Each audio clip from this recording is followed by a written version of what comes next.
So welcome back everyone. So before we get started on today's project, I need to address all of the whinging going on in the comments about not liking the direction of the channel or the video, the type of content that I'm putting up. So to speak to that, I've always said I always share what I'm doing at the particular time. I don't make up stuff just to make videos. You're coming along for what I'm doing, and what I'm doing today is laminate. So I have not done a lot of laminate. Actually, I have done no laminate. My dad, I remember watching him do a little bit, but I'm not super stoked with the green stain on the cabinet. So I went to a place that had some remnants, a hour or so away from here, and I got two different colors. I got some nice blue and gray, kind of a neutral color, ran them by Mrs. W, and she picked the gray. So let's get started.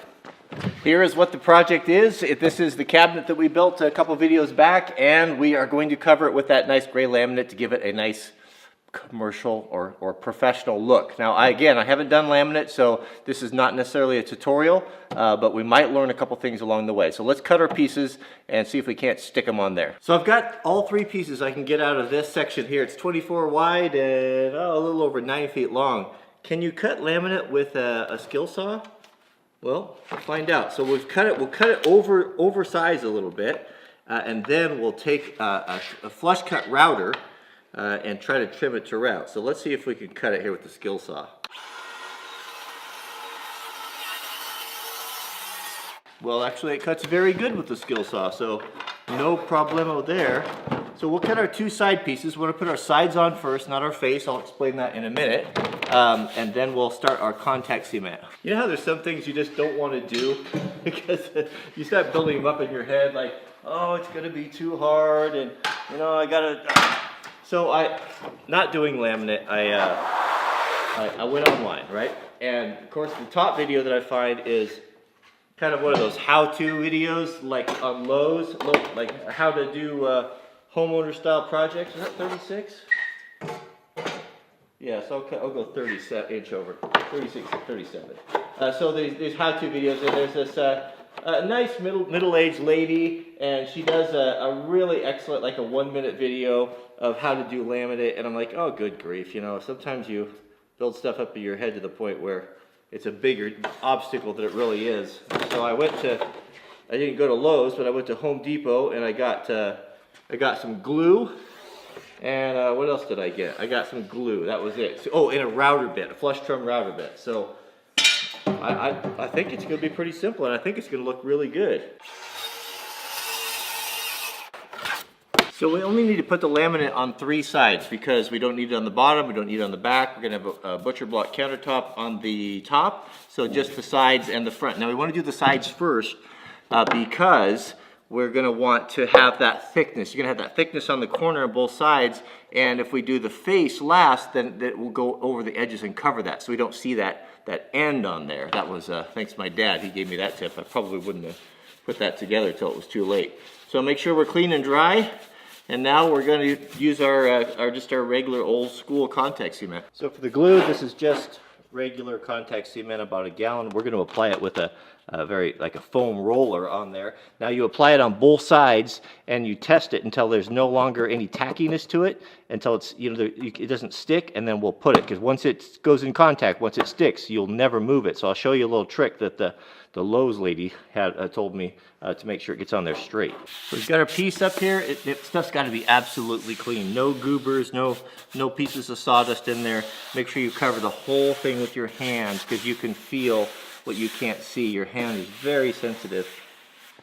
I don't really have a tray to put this on, so I'll just pour a little on there, and then we'll smear it around until it coats. That might be enough for the whole thing. Who knows here? Let's see. It's been about 20 minutes, and everything it's not sticky to the touch. So here's the trick. So placing this thing on here is difficult. I know my dad used to use old strips from blinds, you know, like window blinds, and I don't have any of those. So this is what the Home Depot lady, or the Lowe's lady said. Put a couple dowels on there, because the problem is we can't move this once it comes in contact. So we've got to make sure it is lined up before it comes in contact with the backing glue right there. So we'll pull the center one out.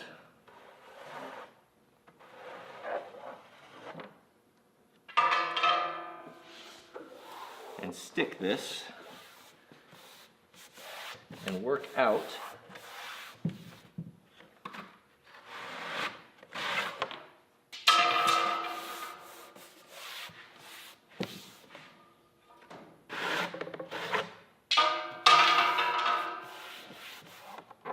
Now the pro guys, they have these really neat rollers to press everything down and get any air spots out. I don't have anything like that, so here's what I came up with. Acetylene tanks are heavy, right? And they're round, so what could be a better roller than this if we let's roll this guy back and forth a few times.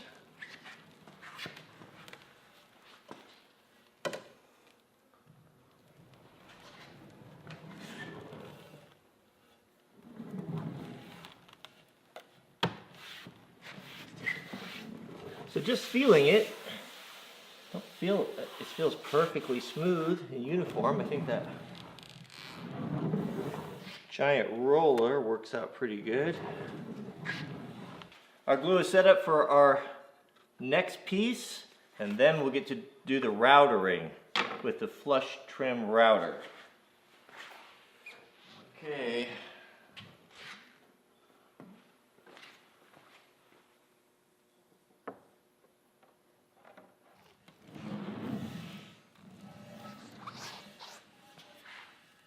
To trim the laminate flush to the cabinet, we're going to use something, well, according to the nice lady on Lowe's, the Lowe's video, a flush cut, or flush trim router blade right there with the bearing on it. So that should come in contact. I'm not exactly sure how deep to set that.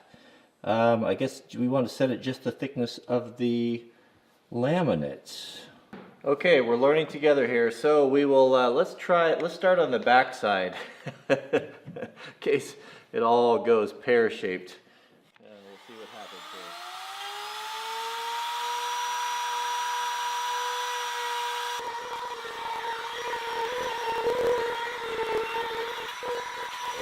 here. Well, that was surprisingly easy.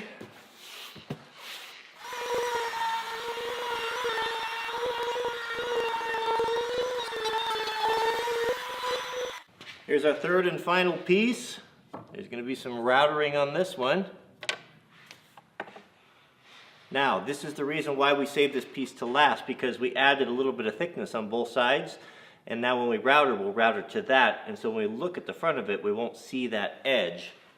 Hopefully, is the idea.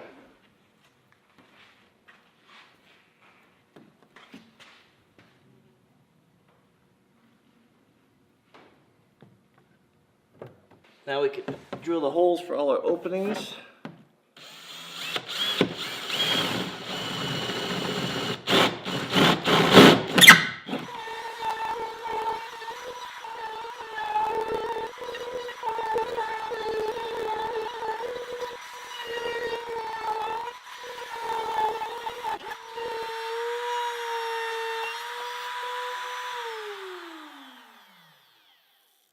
Overall, it turned out pretty good. I've got some glue cleanup on that. I'll have to look and figure out what it takes to get that off there.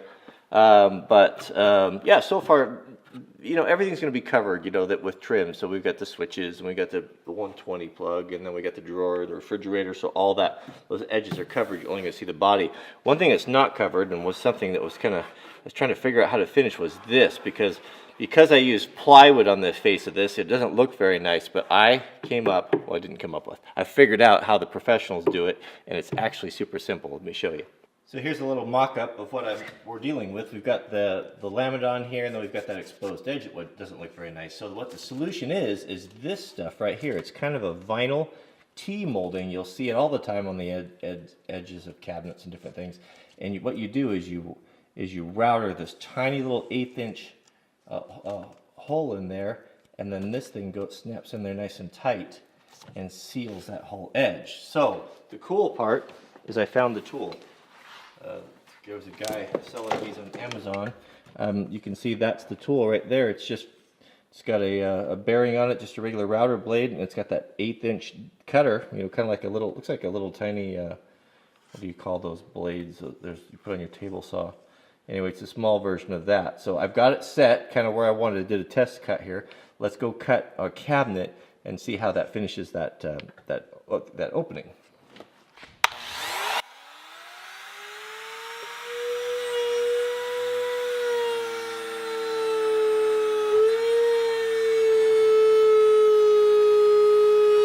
Hopefully I set that depth correctly. So I thought I'd put the seam right in the bottom or at the top. I don't know. I guess we could change it here.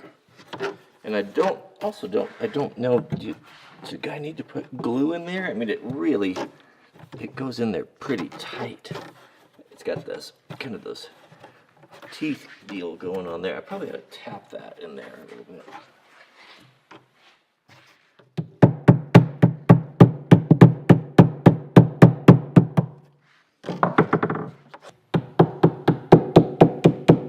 So to finish this, I'm assuming we just cut. Do you overlap them and cut them? I mean, I don't know if I can, how straight I can cut here.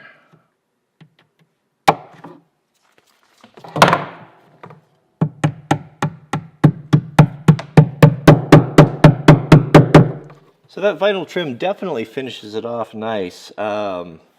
One thing I'm seeing though is that right here at the apex of these corners, it is wanting to come out a little bit. So I think this needs to be glued.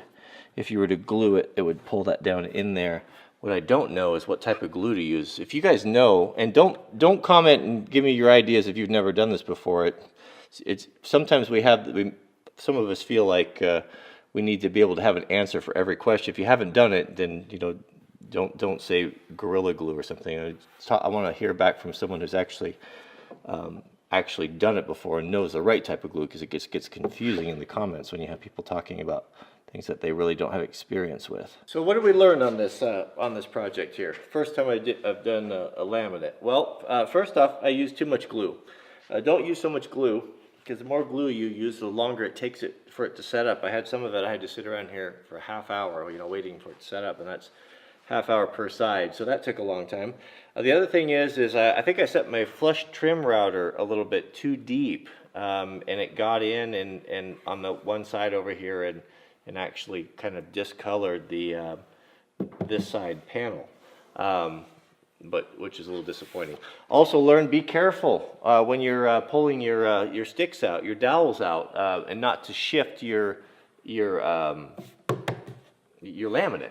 I got lucky. It's just a little bit in that corner right there. There's going to be an overhang on the countertop, but it's done now.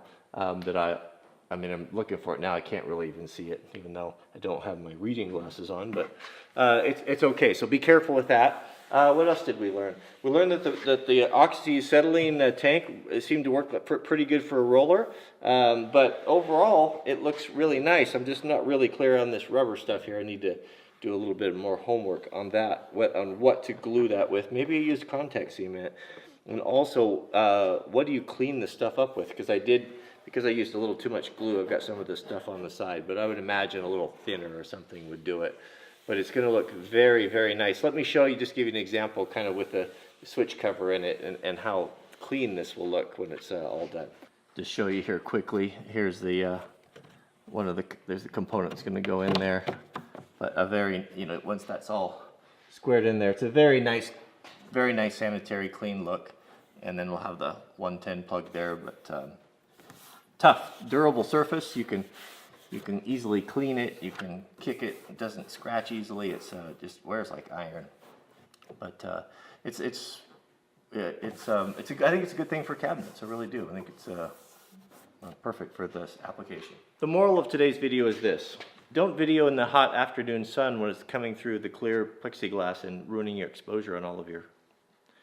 The moral of the story is this, is don't be afraid to do this stuff.